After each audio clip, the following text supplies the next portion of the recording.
Assalamualaikum warahmatullahi wabarakatuh. Kembali lagi di channel kami Five4 Electro. Semoga para penonton, subscriber, viewer pada dalam keadaan sehat semua dan dimurahkan rezekinya. Baik, kali ini saya ingin berbagi cara memperbaiki cas aki. Ini cas aki Crisbo 2-12 ampere yang sudah smart selectable charger ya. Nah, jadi kerusakan cas aki ini ya, ketika dia dicolokin ke listrik, itu listriknya balik terus atau MCB nya jeglek, kalau orang bilang jeglek ya. Nah, tapi kalau dia di listrik yang kuat, dia nggak jeglek guys, cuman nggak hidup. Display ini nggak hidup, semua mati, bisa dibilang mati total. Kemarin saya coba di bengkel teman itu, mungkin listriknya dia di 1000 lebih lah, hampir 2000 mungkin. Kalau di sini di rumah saya cuman 900 watt. Jadi kemarin saya tes itu balik-balik terus ya, jeglek terus gitu, kayak ada yang konslet gitu. Nah, jadi setelah saya cek itu jalurnya, rangkaiannya ya, ini kerusakannya itu ada di fed ini guys, nih ya. Fokus mana ini, gitu guys.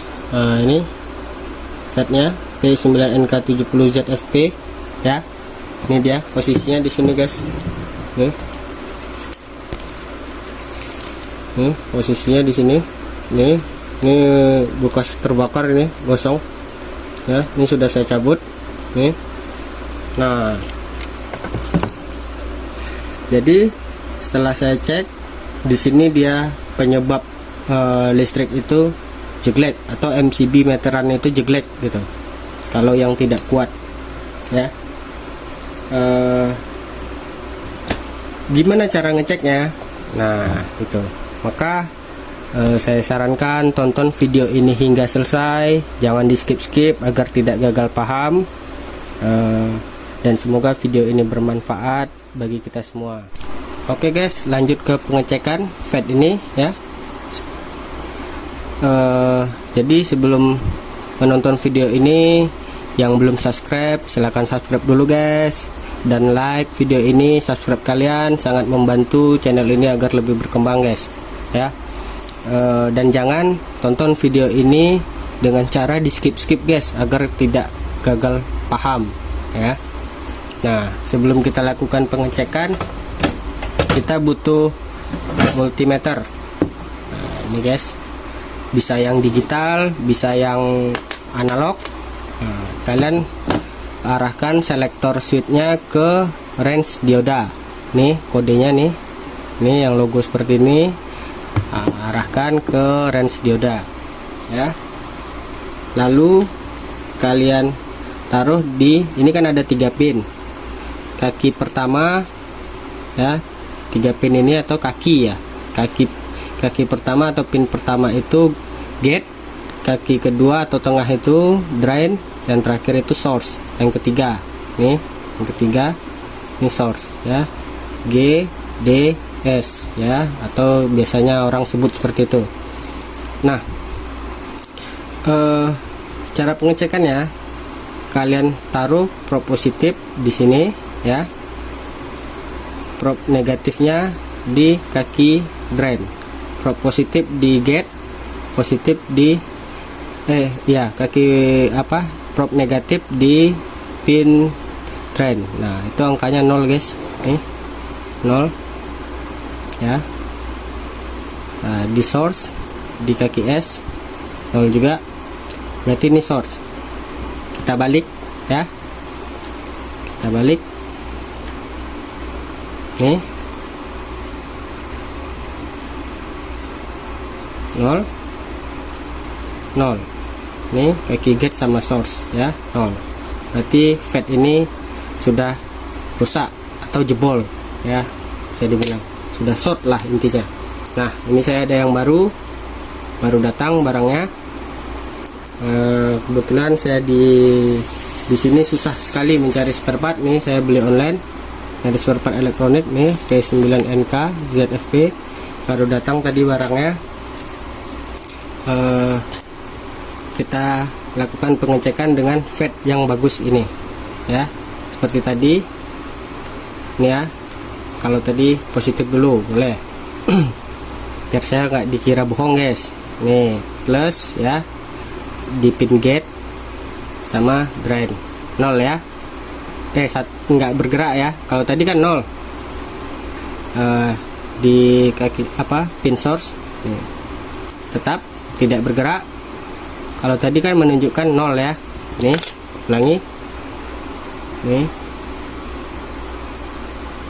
ini bergerak ya. Yang bagus itu dia tidak bergerak guys. Kalaupun bergerak ada range-nya atau hambatannya, resistansinya ya. Nih tidak bergerak. Terus drain sama source tidak bergerak juga ya, tengah sama source sama kaki ketiga. Nah, kita balik probe-nya ya, kita taruh di probe negatif di gate, positif di drain ya, sama tidak bergerak. Ke source juga tidak bergerak. Nah di sini harusnya bergerak. Ada resistannya, tidak 0 tapi 6, 40, 41, 40 ya, yang lebih. Nah ini yang bagus. Jadi cara pengecekannya cukup mudah, tinggal dibolak-balik saja pinnya. Dia akan ada yang terhubung salah satunya tapi tidak 0. Jika dia 0 berarti itu short ya. Khusus untuk fed ini ya, karena ini tipenya NPN ya, N channel, fed N channel ya. Tuh tetap ya, ini drain sama source. Nah ini kodenya sama. Ntar fokus, ini P9NK. Ini juga, ini yang rusak tadi ya. Kalau ini kan sudah short, dibolak-balik dia tetap 0. Nah kita lanjut pemasangan ya guys ya. Saya singkirkan ini dulu nih. Oke, kita lanjutkan ke pemasangan. Nah pemasangannya seperti ini guys. Bentar fokus. Nih tinggal celupkan ya, lalu kita solder. Oke,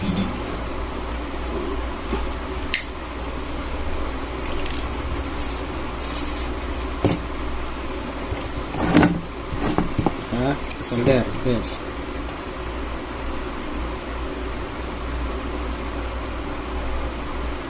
Pastikan penyolderan atau timah solder tidak terhubung dari kaki satu ke kaki lainnya gitu. Ini ya, paling penting itu guys. Nih jangan sampai ada yang menempel kaki-kakinya ya. Ini dia nih. Oke, lalu kita pasang headsinnya. Pasangan headsinnya gini aja guys, dijepit dia. Ini ada penjepitnya. Oke, kita pasang bautnya. Ini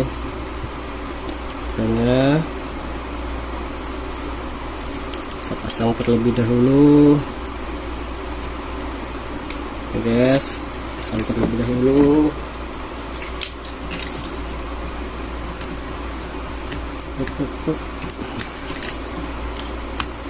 Kita pasang dulu baut pengikatnya yang ke bawah ya.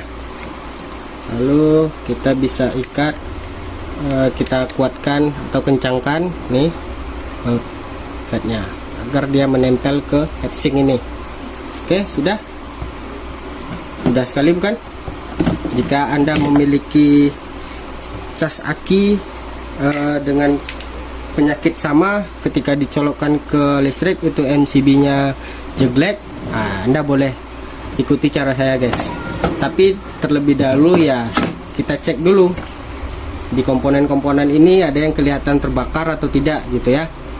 Kalau semuanya normal, nilainya normal, kayak dioda ini normal, elko normal, berarti kita cek dulu lah intinya di mana kerusakannya. Nggak bisa juga menentukan di sini. Bisa saja di dioda ini sudah short. Dioda ini kan searah, penyearah. Dia bisa bisa ke pembatasnya itu kan yang garis putih ini guys. Jadi kalau dari sini bisa ke sini, dari yang nggak ada garis ini nih, dari sini bisa ke sini, tapi dia nggak bisa balik ke sini karena ada penyearahnya di sini. Nah kita cek juga, kita harus tahu juga gitu. Tapi kalau dalam kasus ini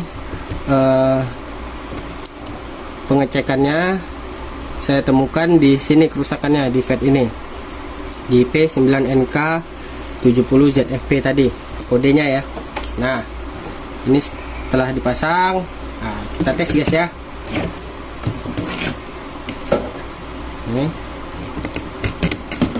ya, kita pasang displaynya. Ini kurang lebih seperti ini posisinya ya. Ini charge status, baterai condition, polarity check ya, current, voltage, baterai capacity 2 ampere, 6 ampere, 8 ampere, 12, sama yang paling atas otomatis. Nah ini lampunya guys, ini switch selektornya. Kita tes. Oh ya. Oke. Ini capitnya ya, kita taruh di sini dulu. Gimana ya? Nah, sini pun boleh. Yang penting dia tidak terhubung. Ini saya jepitkan dulu di kayu ini. Oke. Biar tidak mengganggu proses pengetesan. Nah, sini saya ada aki ya. Nih tegangannya kita cek. Ini juga nih kita cek tegangannya ya. Tuh 13 volt. Maaf, gimana ini guys? Bentar, ini agak ribet ini ya. Oke ya, 13 volt tegangannya ya. Oke, kita tes alatnya. Yang positif kita pasang di rok positif. Oke, negatif kita pasang di negatif. Oke ya, ini displaynya. Ntar kita cokkan dulu.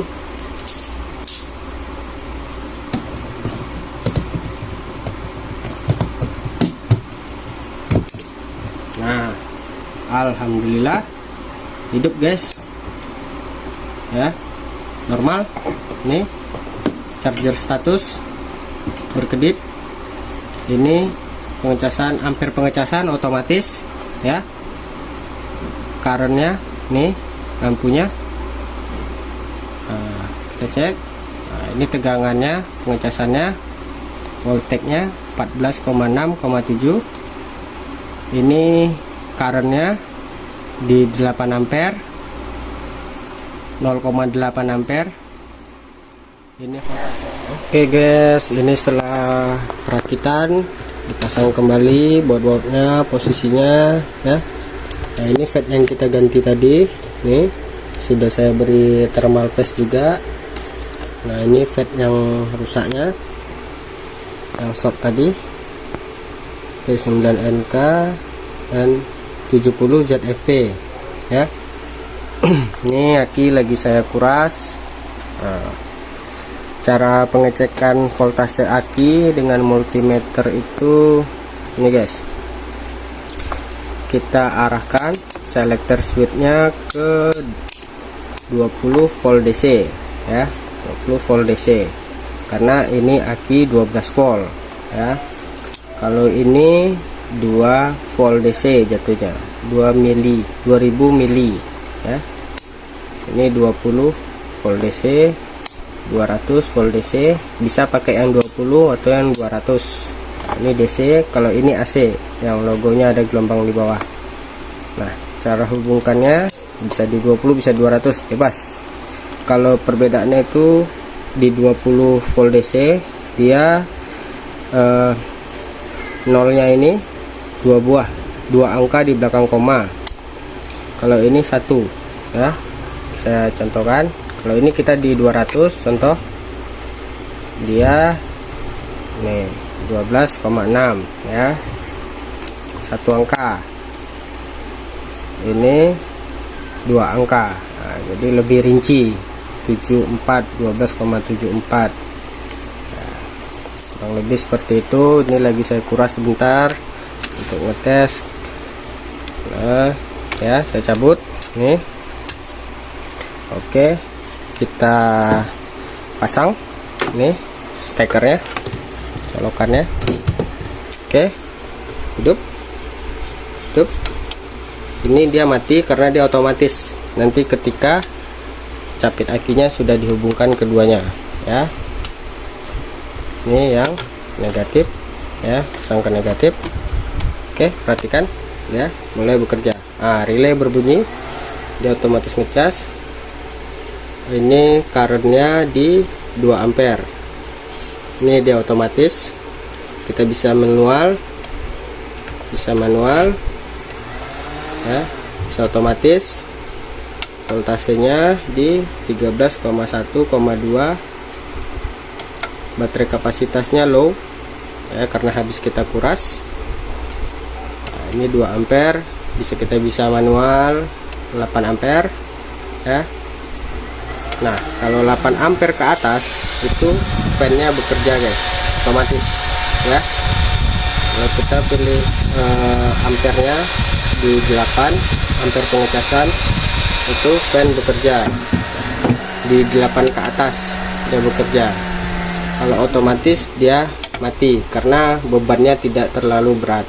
Karena kalau 8 ampere itu mungkin fatnya itu panas, jadi dia melakukan pendinginan secara otomatis gitu. Nah, tadi terima kasih telah menonton video ini. Semoga bermanfaat untuk kita semua.